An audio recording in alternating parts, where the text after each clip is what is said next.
Assalamualaikum warahmatullahi wabarakatuh. Perkenalkan, nama saya Nurul Aisyah Malesdar, NIM 2104030043, kelas MBS 2B.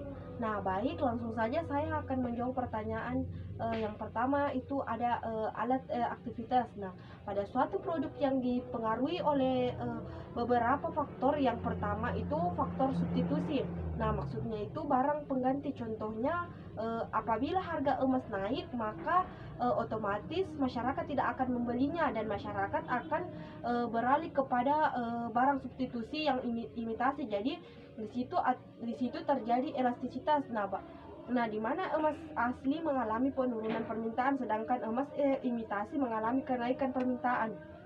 Nah, yang kedua ada faktor urgensi. Nah, maksudnya itu penting atau tidaknya satu produk, contohnya yaitu emas dan garam. Nah, ini dikategorikan ke dalam produk yang tidak penting karena tidak terlalu dibutuhkan dalam kehidupan sehari-hari, sehingga di dalam faktor urgensi ini terjadi elastisitas. Nah, di mana permintaan garam lebih tinggi dibandingkan dengan emas. Nah, yang ketiga faktor ekspensif, yaitu mahalnya faktor yang ditawarkan. Apabila harga emas turun, maka otomatis masyarakat akan berebut untuk membeli emas. Disitulah terjadi elastisitas.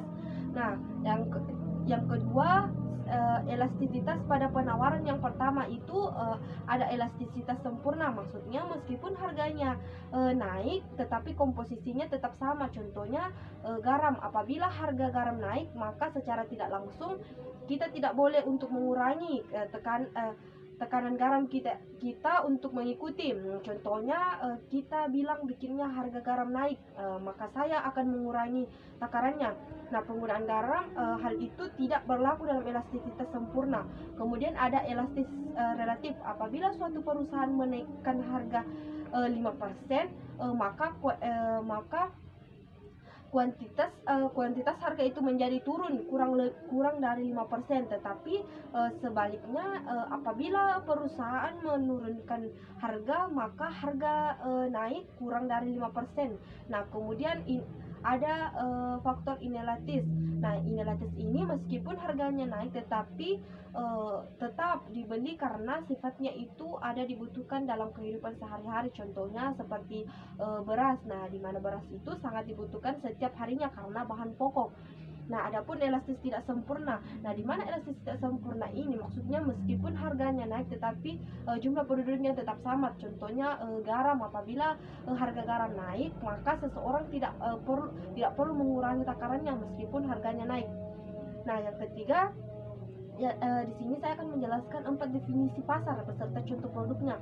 Nah, di sini saya sedikit akan menjelaskan pasar adalah tempat atau proses interaksi antara permintaan dan penawaran dari suatu barang atau jasa tertentu sehingga dapat menetapkan harga keseimbangan atau harga pasar dan jumlah yang diperdagangkan. Nah, yang pertama ada pasar persaingan sempurna. Nah, jenis pasar ini di mana jumlah pembeli dan penjual sama banyak barang yang diperjualbelikan, biasanya homogen atau sama. Contohnya seperti beras, karena beras adalah kebutuhan pokok. Nah, yang kedua pasar monopoli. Suatu pasar hanya ada satu penjual atau produsen yang tidak ada substitusinya. Nah, struktur pasar yang demikian ini di mana hanya ada satu penjual atau produsen, tidak dipengaruhi harga dan produk dari produsen lain, contohnya seperti PLN dan PDAM dan lain-lainnya. Nah, yang keempat, pada dasarnya biaya produksi merupakan biaya-biaya yang dilakukan pada proses produksi perusahaan. Biayanya tersebut meliputi bahan baku, pabrik, dan biaya tenaga kerja langsung. Nah, ketiga unsur biaya tersebut sangat berpengaruh pada kegiatan produksi yang dilakukan oleh perusahaan. Contohnya seperti pembelian bangunan, mesin, tanah, gaji karyawan, dan bahan baku. Terus jenis biaya produksi ini juga akan dicatat secara langsung dalam laporan keuangan. Nah, yang terakhir, pasar dikatakan tidak permanen ini bisa juga kita lihat pada pasar monopoli. Nah, pasar monopoli contohnya itu seperti PDAM dan PLN. Nah, itulah alasan saya mengapa saya mengatakan bahwa pasar ini sifatnya tidak permanen. Nah, mungkin itu saja video dari saya. Kurang dan lebihnya mohon dimaafkan. Wabillahi taufiq wal hidayah. Wassalamualaikum warahmatullahi wabarakatuh.